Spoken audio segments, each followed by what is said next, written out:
नमस्कार दोस्तों, Putin America की ओर रवाना होने वाले हैं। इस विषय पर जरा विस्तार से जान लेते हैं। जैसा कि आप जानते हैं, हाल ही में अमेरिका और रूस के बीच काफ़ी तीखी बयानबाजी चल रही है। ऐसे में अगर खबर आए कि पुतिन अमेरिका की यात्रा पर है तो साफ है कि कोई बड़ा घटनाक्रम होने वाला है। और यह बड़ा मामला क्या हो सकता है, यह अपने आप में सोचने वाली बात है, क्योंकि वही ट्रंप जिसने भारत पर सिर्फ इसलिए टैरिफ लगाए थे कि हम रूस से तेल खरीद रहे हैं, अगर उसी ने पुतिन को अपने देश बुलाया है तो मामला निश्चित ही अहम है। मीडिया रिपोर्ट्स के अनुसार 15 अगस्त को पुतिन और ट्रंप की मुलाकात तय है। तो क्या यह वैसा ही नज़ारा होगा जैसा आपने कुछ दिन पहले आर्मेनिया और अजरबैजान के मामले में देखा, जब मिस्टर पीस प्रेसिडेंट ने नोबेल पुरस्कार की चाहत में दोनों के बीच नागोर्नो काराबाख विवाद खत्म कर दिया था?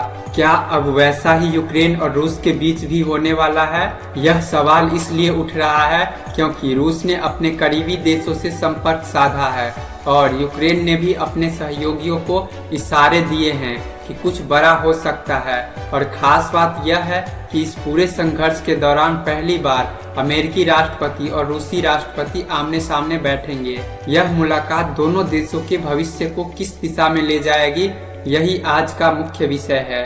और लोग उन्हें चुनावी वादे याद दिला रहे हैं, मैं 24 घंटे में सब ठीक कर दूंगा। इसी बीच खबर आई है कि मुलाकात अलास्का में होगी। अब अलास्का क्यों खास है और क्यों कुछ देशों को इससे परेशानी हो रही है, यह भी समझना जरूरी है। रूस का मानना है कि कुछ ताकतें इस बैठक को बाधित करने की कोशिश करेगी, और वहीं यूक्रेन के राष्ट्रपति जेलेंस्की कह चुके हैं कि वे अपनी भूमि नहीं देंगे। अगर ट्रंप के पास कोई बेहतर योजना है तो पेश करे। इसी बीच उन्होंने भारत के पीएम मोदी से बात करके अपनी पक्ष भी रखा। इसका संकेत है कि यूक्रेन के कुछ इलाकों पर खतरा मंडरा रहा है। बाकी चर्चा से पहले 15 अगस्त को अलास्का में ट्रंप पुतिन मुलाकात से पहले ही चर्चाओं का बाजार गर्म है। हालांकि यह अमेरिकी जमीन रूस के लिए जोखिम भरी मानी जा सकती है, क्योंकि अमेरिका ने पुतिन पर कई प्रकार के प्रतिबंध लगाए हैं। अलास्का कभी रूस का हिस्सा था, जिसे बाद में अमेरिका को बेच दिया गया। रूस और अमेरिका के बीच बेरिंग स्ट्रेट है और भौगोलिक रूप से वे एक दूसरे के पड़ोसी है। इस नजदीकी के चलते इतिहास में कई बार उनके बीच तनाव देखने को मिला। आपको याद होगा, जब भारत के राष्ट्रीय सुरक्षा सलाहकार अजीत डोभाल रूस गए थे, उसी समय ट्रंप के विशेष दूत स्टीव विटकॉफ भी वहां गए थे। ट्रंप ने विटकॉफ को भेजकर 8 अगस्त से पहले समझौता कराने का दबाव बनाया था। विटकॉफ ने ऐसा प्रस्ताव रखा जिससे पुतिन ने भारत, चीन, बेलारूस सहित अपने सभी मित्र देशों को इसकी जानकारी दी। सवाल यह है कि विटकॉफ का वह प्रस्ताव क्या था जिससे जेलेंस्की बेचैन हो गए। रूस का रुख है, यूक्रेन का कब्जाया हुआ हिस्सा हमें दे दो, फिर शांति वार्ता हो सकती है।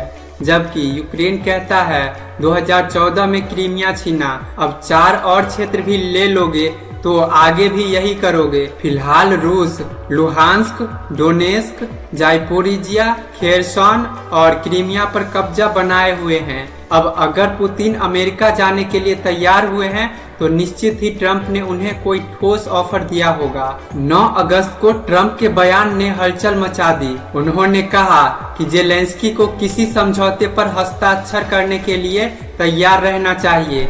यह बयान यूक्रेन के लिए चेतावनी जैसा था।